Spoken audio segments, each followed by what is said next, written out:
cimrigaygu waa 58 sano 1963 ayaan dhashay.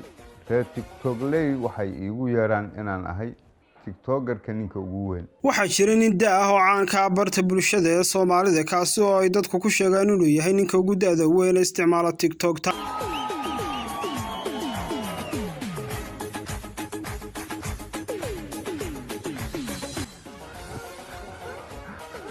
ninkaasi oo lagu magacaabo Shariif Xuseen oo 58 sano jir ah wuxuu caan ka noqday muuqaalo madadaalo ah oo soo galiyay barta uu ku leeyahay TikTok-ta, laakiin sababta ay dad badan u daawadaan muuqaaladiisa ayaa ah habdhaqankiisa oo uu bedelay. waxaanu ku nool yahay magaalada Muqdisho. bartamihii sanadkii 2021 ayuu bilaabay inuu isticmaalo aaladda TikTok-ta oo ah meel ay dhalinyaradu ku kulmaan si uu ugu sameeyo wacyigelin. Shariif Xuseen ayaa yidhi TikTok waxaan ku bilaabay xaalad taagneed markaasi oo xun oo aan fiicnayn oo dhaqanka Soomaaliyeed aanu taasina wax ka bedelo ayaanan u galay aaladani TikTok-ta. markii hore waxaan ku bilaabay TikTok-ga wacdi iyo waano iyo salliga nabiga calayhi salaatu wasalaam.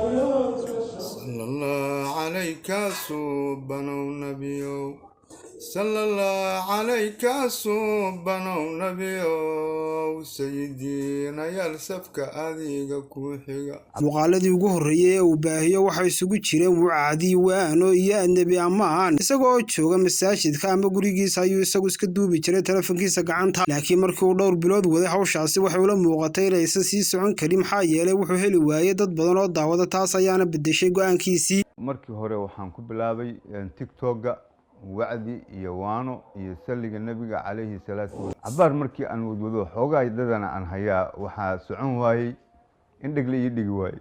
meelba sida ay u taala ayaa loola yaala ayaa uu yidhi Shariif Xuseen waa inaan dhalinyaro isu ekaysiiyo hawshii dhalinyarada aan bilaabo si aan dadka u soo jiito. waxaan sameeyey waxyaabo mucjiso ah markii wacdigayga iyo waanadayda loo dhegdhigi waayey ayaa uu yidhi Shariif Xuseen.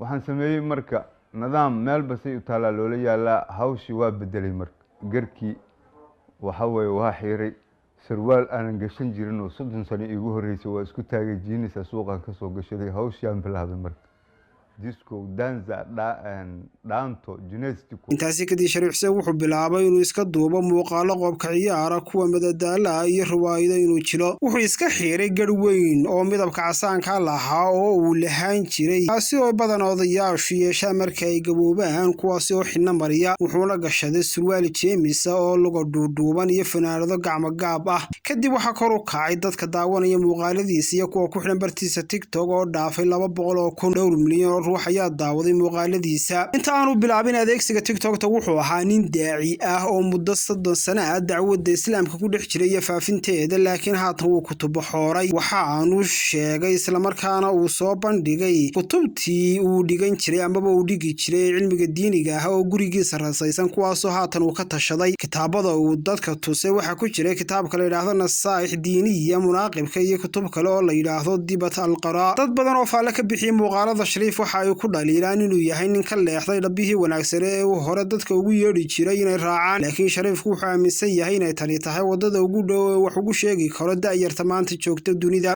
inta calacalaysana oo dhawaaqayso waa la dhimanaa. ilaahay ka cabso, tusbaxaada qaado, tusbaxaad tuurtay kutub xooraa tahay ku haya waxa weeye hinaasaa ka keenaya. waxa ay rabeen inay sameeyaan oo naga badiyay arkeen.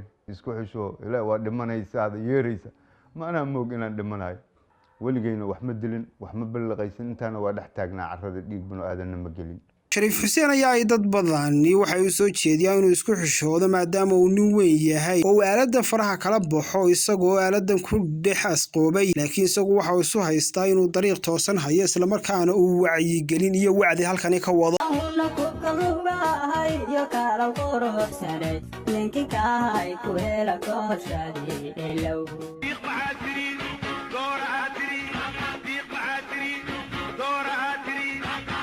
waxay u muuqataa Shariif in uu hirka la dabaasho oo ay hogaamisay tirada dadka ka falcelinaya muuqaaladiisa, kuwaasi oo haadan ka sii tuuray. malaayiin Soomaali ayaa adeegsada baraha bulshada sida Shariif oo kale, laakiin waxay u muuqataa in qaar ay ku talax tageen adeegsiga warbaahinta bulshada iyagoo mararka qaarna ka tallaabo waxyaabo qiimo ah bulshada iyo naftoodaba, kuwaasi oo Soomaali badan aan jeclaysan islamarkaana ay ganafka ku dhuftaan.